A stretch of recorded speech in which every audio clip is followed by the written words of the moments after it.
Alright, what's up? Finally getting to this Devil in Ohio review. This show came out, I believe, last Friday, 7 days ago, on Netflix. It is a adaptation of a book that I had never heard of before, so I've never heard of the book before watching the show.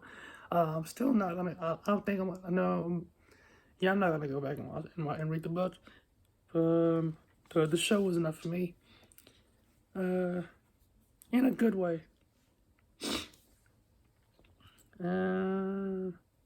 Overall, I felt it was really it was entertaining from start to finish and intriguing from start to finish. These obviously you've seen all these you're watching the flashbacks and stuff, wondering what's going on. And obviously the girl. So I'll probably just start over. The show is about this mysterious girl is found with a pentagram carved in her back, and trying to figure out, like, what happened to her, where's she from, like, what's going on with her situation. And then a therapist with, or a psychiatrist, I'm not sure which one she is, played by the woman who played Bones, is the main character. She takes in this girl out of pity. Basically, you find out she sees a lot of herself in the girl because she went through trauma, and the big part of the show is dealing with trauma and how different people would deal with trauma, among other things. But overall, I enjoyed the show. I watched it over the course of a weekend. Binge watched almost the entire show with my grandparents, and had to come and when I was down in New Orleans for a couple of days. And when I got back home, watched the ending, or like I got home, I watched the ending, and I enjoyed it. And I'll get more to the ending when we get to that part. But yeah, it's an 8-episode limited series. I don't know how true it was to the book. I mean, I think the same person who wrote the book wrote the show, or at least had a hand in the show, was involved or in charge of the show.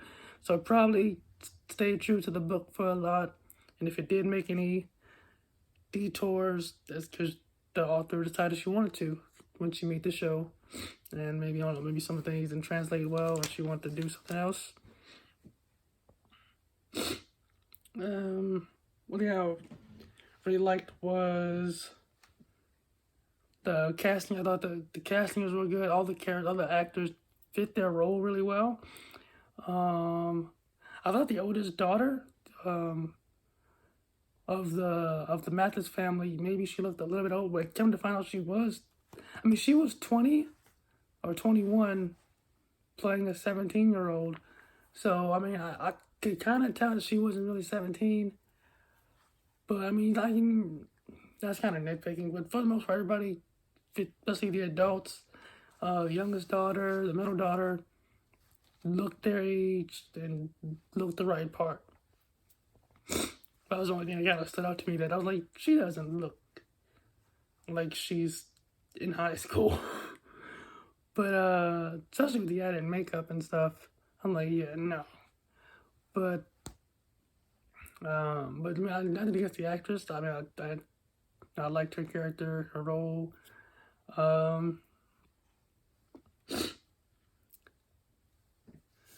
Yeah, especially with the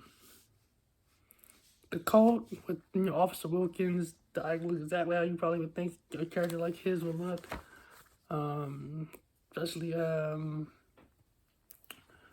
what's her name? The girl who was named May. Yeah, May. Her the actress, obviously the character is mysterious and creepy, and she looks mysterious and creepy. And I don't know how much makeup they put on her or what they did in the making her look that way, how much of it was just the actress being able to play the role and embody the character, but she definitely looked creepy.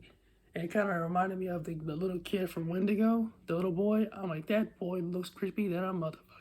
I don't know if they put like makeup under his eyes to make him like kind of situate creepiness. And I'm like, that kid looks creepy. And so yeah. Same thing with this girl playing May. I was like, yeah, they picked the right one for this one.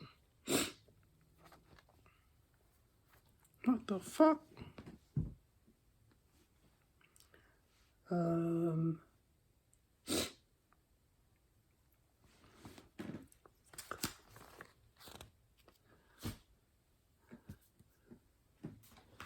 Next, I'd talk about the aesthetic. Yeah, the aesthetic for when the aesthetic for when they were in when they would do the shots of the cult and had like the crow, the guy in like the crow wings. That shit looked cool as fuck. I was like, yo, whoever envisioned this part, like that was spot on. It was creepy, but it looked cool as fuck. Especially like when you see like Malachi up on the podium and you don't see the guy's face behind him. You can't really see the mask because I think Malachi was either the same height or taller than him, but you just see the wings come up behind him. Like that shit looked good. It looked cool. That was a cool ass shot. It's the atmosphere of the town, not just Down, but I know this was filmed in Canada actually. I think in British Columbia, even though it takes place, even though the story says Ohio. I don't know what the Ohio looks like because I haven't been there before, but they did a good job of like setting the mood with the camera angles and lighting choices and shit. Just setting the mood for the atmosphere, of the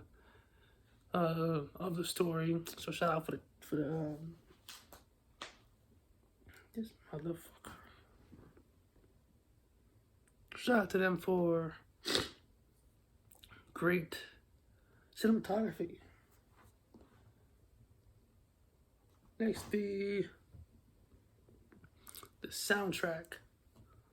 Soundtrack went hard as fuck. I listened to it. The main theme is like they have it on iTunes, on Apple Music. Just like the last two songs, that shit like it's creepy because it's supposed to be creepy and it just fucking works. And like that's my shit. That's everything. But setting the mood and aesthetic for the show was the A1, from the lighting to the creepy, the stuff the cult wears. The mask could have been, the mask could have probably been a little bit cooler. They could have, but I mean, the mask they used, it was creepy, but it could have been a little bit cooler. Like I said, the main thing for me was the fucking crow wings on the guy. That was my shit. And like I said, the music. The music was the fucking shit.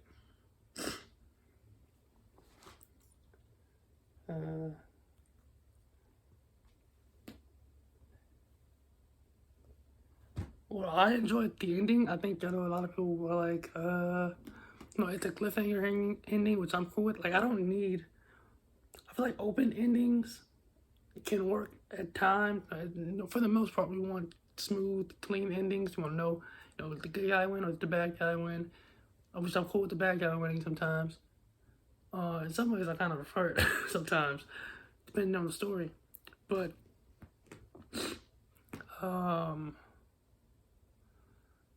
this was a cliffhanger open ending, and I was cool with the way it ended.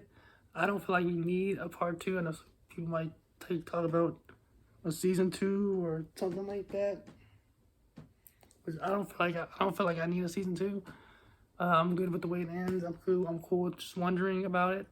I don't know if the book has a book 2 or what, or if that's even the ending that's in the book. But I like the ending we got. it does make you wonder, and that's cool. I'm cool with wondering. Um, like I said, I don't want a season 2. I don't need a season 2 because I don't still feel like, yeah, while there does leave questions, I don't feel like there's enough room for a season 2 without it being. It like kind of reminds me of Sinister. How Sinister got up part 2, and it was just like kind of boring because part of what made part 1 is the mystery, and once the mystery gets solved at the end of part 1, it's like you go into part 2 and they try to just take it in a different direction, and it just didn't fucking work. It was kind of boring, and I didn't even finish watching it.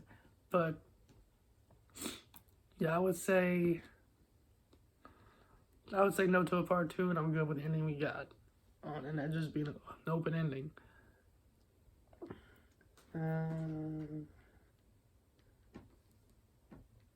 So yeah, I guess that kind of depends on your taste, whether or not you're like, oh, I need a closed ending, I need to know, or if you're cool with open endings. I mean, like, how that goes down with you. And I would say,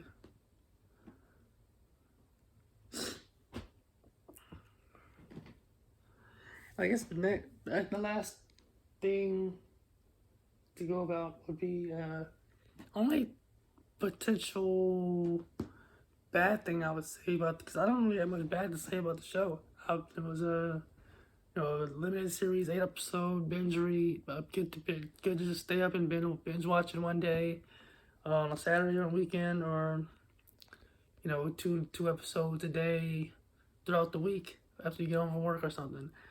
And so it doesn't really ask for too much time investment. And it's I think it's pretty cool story, cool watch. Predictable, for the most part, predictable. But also I think the ending isn't too predictable, and like I said, mostly open. So it also depends on like if you like open endings, or if you like, I gotta have a closed ending or whatever. And I said, I said if I had one bad thing, wondering like, does this shit even make sense? And I think, like, does her taking that girl in make sense? Does it? I think it does, from the lens of it's a movie about a story partly about trauma, and the actions that both May and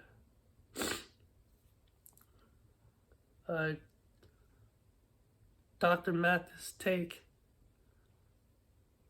makes sense from the lens of, this is just how they're dealing with their trauma, and everyone around them excusing it.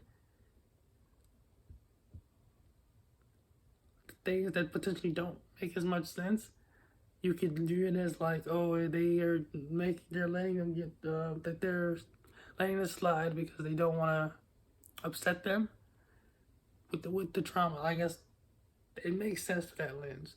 So like I said, it's a pretty cool watch. But the typical shit happens, like going in alone to a fight, to a potentially dangerous fight, and you don't have to, shit like that. Especially with May's plan at the end, you can question, like, did that plan really fucking make sense? It was very risky, but it made sense if you take into effect the possibility that she was like, well, if this fails, I would rather die than keep living and have to, go on with the uncertainty of how my life is gonna wound up. I'm always gonna be looking on my shoulder if they send me to another home or something like that, or like once she decided she wanted to stay with Suzanne, that's Dr. Mathis, that's Bones, the psychiatrist lady. Once she decided she wanted to stay with her, her doing whatever it took to ensure that does make sense from the standpoint, like, look where she came from. Look where she ended up. She went from that cult to like this woman who just takes her in and is taking all care of her, and even if she can kind of tell the family isn't too keen on her, she is doing whatever the fuck it takes to stay with Suzanne specifically, and live this normal life. She finally has, and I mean her doing whatever it takes to ensure that and maintain that does make sense. Even Suzanne, feeling so connected to her because they both went through trauma, and her history with abuse does make sense. As does, like, her family doesn't just 100% roll over on this idea of this girl. They do obviously voice their opinions and their hesitation about it, or when they get to the point where they're like, yeah, we want her gone, they voice that shit. So I would say the story does make sense. Even when we get to the end, before the cliffhanger, but Suzanne is like she's like going to therapy regularly, and she's basically living separated from her family in order to make sure May is taken care of. It makes sense in the sense that May manipulated the situation to get to that point. And May is knowingly playing on herself, on the way she knows Suzanne feels. Obviously, that leaves it open, like, well, what happens next? After the cliffhanger, I said, I don't need to know. We can speculate on that and see what's up. But yeah, I like the show overall.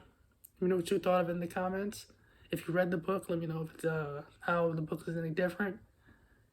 And let me know if you want a season 2. And I'll see you in the next video.